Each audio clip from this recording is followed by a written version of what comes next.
Olá pessoal, bem-vindos à disciplina de Física. Nós estamos falando sobre eletrostática e nesse vídeo eu vou falar sobre o campo elétrico. Bom, então primeiramente o que é esse campo elétrico? Nós vimos que uma carga pode fazer uma força em outra carga. Mas por que ela consegue fazer essa força mesmo não estando tocando na outra carga? Ou seja, por que existe essa força mesmo que as duas cargas estejam distantes uma da outra? Isso acontece porque a carga elétrica ela gera ao seu redor uma condição no espaço que faz com que outras cargas sintam a presença dessa carga original. Então, nesse caso aqui, nós temos uma carga positiva e essa carga positiva cria aqui ao seu redor, cria no espaço ao seu redor uma condição no espaço, ou seja, ela muda o espaço ao seu redor, de modo que se eu coloco uma outra carga próxima, essa outra carga vai sentir essa deformação no espaço.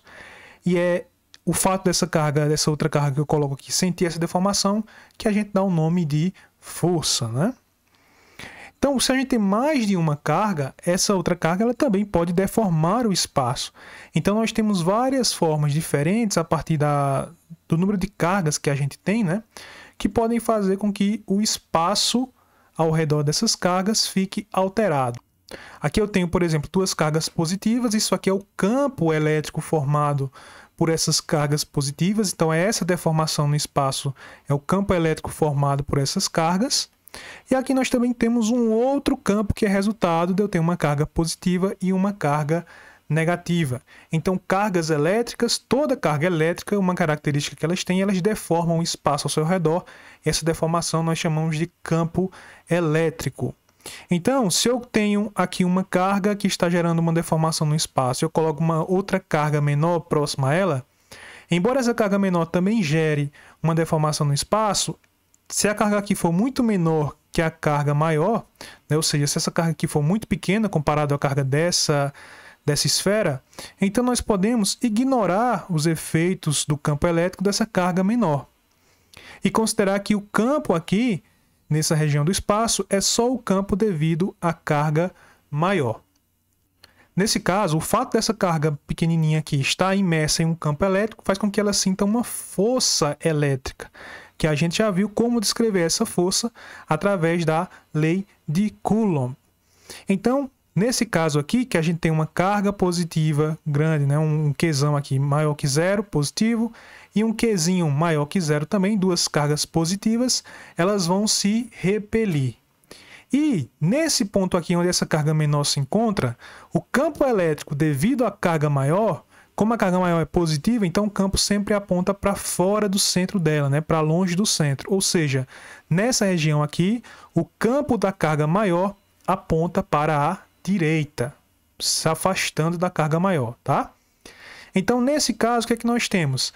Duas cargas positivas, portanto, a força elétrica e o campo elétrico, eles estão apontando, eles têm a mesma direção, estão apontando no mesmo sentido. E nós podemos escrever uma relação entre o vetor campo elétrico. Então aqui a gente tem um vetor, como vocês já devem ter visto, um vetor ele tem três características bem importantes. Ele tem que ter direção, ele tem que ter sentido e ele tem que ter módulo ou intensidade ou magnitude. Então aqui o vetor, a relação entre o vetor campo elétrico é que ele é o vetor força elétrica, a força elétrica também é um vetor, dividido pelo valor da carga que eu coloquei aqui próximo dessa carga grande, dessa carguinha Qzinho, a carga menor. Então, se eu dividir a força que está atuando sobre essa carga pelo valor da carga, eu tenho o campo elétrico que foi gerado pela carga maior, carga Qzão. Agora, digamos que a gente tenha, em vez de uma carga positiva, uma carga Qzinho positiva, uma carga Qzinho negativa. Então, Qzinho é menor que zero. Nesse caso, a força vai ser atrativa. Mas como a gente viu, essa carga Qzinho ela é muito menor que a carga Qzão, de modo que o campo que ela gera é muito pequeno comparado ao campo aqui da carga Qzão. Então, nessa região aqui, só existe o campo da carga Qzão. E esse campo ele sempre aponta para fora da carga. Se a carga for positiva, se a carga Qzão é positiva, o campo sempre aponta para fora dela. Então, aqui essa carga, né, como é uma carga negativa, vai sofrer uma força de atração, por isso que o vetor força aponta para cá, mas o vetor campo aponta para lá. Então, carga, se a gente colocar uma carga positiva, que é a carga geradora do campo, e outra carga negativa, que vai sentir a força aqui, que é a influência desse campo, se a carga for negativa, a carga que eu chamo de carga de prova, nessa carga aqui é uma carga de prova, se ela for negativa, então a força e o campo terão sentidos opostos. Então veja, se a carga for positiva, carga de prova for positiva e a carga que originou o campo também for positiva, então força e campo têm mesmo sentido. Se a carga que originou o campo for positiva e a carga de prova for negativa, então o campo e a força têm sentidos opostos. E se a gente tiver aqui uma carga negativa que gera o campo e a carga de prova for positiva, então a força é atrativa, só que o campo, agora se a carga é negativa, o campo aponta para dentro da carga. Então o campo é esse campo aqui, descrito pela essa setinha azul. Note que então, se a carga geradora do campo for negativa e a carga de prova for positiva, então a força elétrica e o campo elétrico vão ter mesmo sentido. Agora, se tanto a carga que gerou o campo quanto a carga de prova forem negativas, aí a força elétrica e o campo elétrico têm sentidos diferentes, né? Têm sentidos opostos. Então, o que é bom a gente lembrar aqui, sempre lembrar. O campo, se o campo for positivo, o campo aponta para fora da carga. Se o campo for negativo, o campo aponta para dentro da carga que gerou esse campo. E aí, se a força vai ser atrativa ou repulsiva, depende dos sinais, né? Forças iguais, aliás, cargas de sinal igual se repelem, cargas de sinais opostos vão se atrair. Então aqui, ó, campo para fora da carga significa que a carga é positiva. Campo apontando para a carga, então isso significa que a carga é negativa. E se for uma carga esférica, como é o caso aqui, então, através dessa equação do campo e através da lei de Coulomb, que a gente já viu, né? Então, vamos dizer que isso aqui é um condutor esférico e está eletrizado, tem uma carga. Então, vamos pegar aqui, a gente tem que o campo ele é igual à força dividido pela carga, e eu sei que a força pela lei de Coulomb é dada por essa equação aqui. Então, substituindo essa equação da força aqui na equação do campo, nós vamos encontrar que o campo é igual a K0 vezes o módulo do produto aqui entre as cargas, Qzão vezes Qzinho, dividido por D quadrado daqui e dividido também por Qzinho, que veio daqui da própria equação do campo. Esse Qzinho com esse Qzinho aqui corta, portanto, o campo elétrico para um condutor esférico carregado vai ser igual a vai ser E igual K0, que é aquela constante que vale 9 vezes 10 a nona, vezes o módulo da carga que gerou o campo, no caso a carga Qzão, dividido pela distância do ponto onde a gente está analisando ao quadrado. Então, se eu pego aqui um certo ponto P, que está a uma distância D dessa carga, e eu quero saber qual é o campo, qual é a intensidade do campo nesse ponto, que está a uma distância D, eu uso essa equação aqui, se a carga que gerou o campo for, por exemplo, um condutor esférico eletrizado ou uma carga esférica eletrizada. Bom, e se a gente fizer aqui um gráfico, novamente assim como acontece com a força, né? Quanto mais distante a gente estiver analisando o campo, menor vai ser a intensidade do campo. Então, quanto maior for a distância D, então se eu analisar aqui perto, o campo vai ter uma intensidade. Se eu for analisando mais distante da carga, esse campo ele vai diminuindo e ele diminui de acordo com esse gráfico que a gente está vendo aqui. Agora, se a gente tiver várias cargas pontiformes, então, como o campo ele é um vetor, nós temos que fazer uma soma vetorial. E aí, atenção, porque a soma vetorial ela é um pouquinho diferente da soma que a gente está acostumado.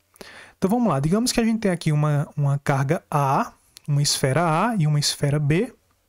A esfera A tem uma carga Qzão A, a esfera B tem uma carga Qzão B. E aqui eu tenho um certo ponto P. Esse ponto P se encontra a uma distância aqui de A e se encontra a outra distância de B. O que é que a gente sabe? Se essas cargas são positivas, então no ponto P a gente vai ter um campo elétrico. Nesse caso aqui eu tenho um campo elétrico devido a A que é esse campo aqui. Veja que o campo aponta para fora de A, né? E outro campo devido a B, que aponta para longe de B, que é esse campo aqui. E a soma vetorial desses dois campos vai dar como resultado o campo resultante no ponto P, que é esse campo aqui, é P. E aqui eu tenho um ângulo alfa, que é justamente o ângulo entre os campos, EB e EA. E esse ângulo aqui vai ser importante para eu conseguir calcular a intensidade do campo resultante, EP, que a gente vai ver daqui a pouco. Então, outra configuração possível é essa aqui.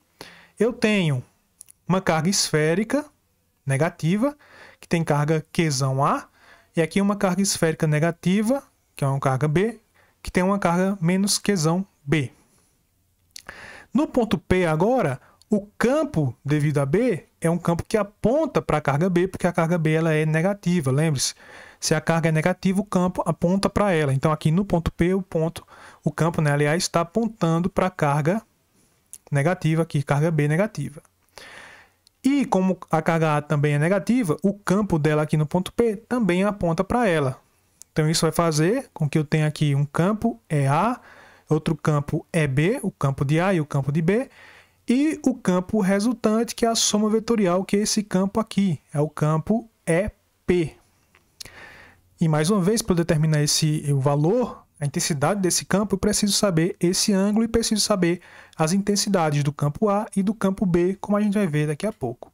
Um outro exemplo, agora eu tenho uma carga negativa e uma carga positiva. Carga A aqui é a carga negativa e a carga B é a carga positiva. O campo de B vai ser apontando para fora, né, para longe de B, tá aqui. E o campo de A apontando para A, em um certo ponto P. Então, nesse ponto P, aqui eu tenho o campo de B, aqui eu tenho o campo de A. Aqui eu tenho um ângulo alfa entre esses campos. E aqui eu tenho o campo resultante, que eu desenho pela lei do paralelogramo, né? Então, aqui eu pego um tracejado que seja paralelo a esse vetor, que é esse aqui, ó. Essa linha tracejada é paralela ao vetor EB. E outra linha tracejada que é paralela ao vetor EA. E pego aqui onde essas linhas se encontram. Portanto, o vetor resultante vai ser da origem, ou seja, de onde os campos saem do ponto P, né, até o ponto aqui onde essas linhas paralelas, onde essas linhas que foram traçadas paralelamente a cada vetor, onde essas linhas se encontram. Então, esse aqui é o vetor resultante. E para calcular a intensidade desse vetor, eu uso a lei dos cossenos. Então, pela lei dos cossenos, a intensidade do vetor no vetor resultante no ponto P, que eu estou chamando de EP, essa intensidade ao quadrado é igual à intensidade do campo A ao quadrado, mais a intensidade do campo B ao quadrado, mais 2 vezes o campo A, vezes o campo B, vezes o cosseno do ângulo entre esses campos. Então, essa aqui é a lei dos cossenos que a gente utiliza para vetores lá na matemática. Como os campos elétricos aqui são vetores, então nós podemos também utilizar essa lei dos cossenos para esse campo. E aí, para representar melhor esse campo elétrico, eu posso desenhar o que a gente chama de linhas de campo elétrico, ou em alguns livros também chamam de linhas de força elétrica. Então, como a gente viu, se a carga é positiva, o campo está sempre saindo da carga, né? Então, em qualquer ponto que eu analisar aqui, o campo sempre aponta para longe da carga. Se a carga é negativa, então o campo sempre aponta para a carga. Quanto mais linhas eu tiver aqui, mais forte, maior é a intensidade do campo elétrico.